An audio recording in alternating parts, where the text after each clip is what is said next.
որոնք են հիմնական հիվանդությունները եւ որոնք ախտահարում են հոդերը։ Նախ նշեմ, որ բնակչության 80%-ից ավելին տառապում է հոդերի տարբեր հիվանդությամբ։ Նորածինների շրջանակում, երիտասարդների, մեծահասակների, հոդերի առավել տարածված հիվանդություններն են հոդերի դեգեներատիվ դիստրոֆիկ հիվանդությունները, արթրոզները, որոնք բերում են հոդերի դեֆորմացիաներին։ Դրանք առավելապես հանդիպում են տարեցների մոտ։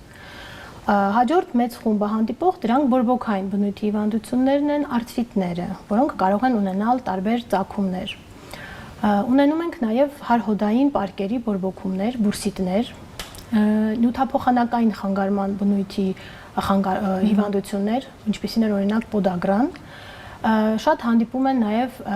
կոնքազրային հոդերի դիսպլազիաները նորածինների մոտ եւ ունենում ենք նաև հոդերի երկրորդային բնույթի ախտահարում այս կամ այն հիվանդությունների արդյունքում։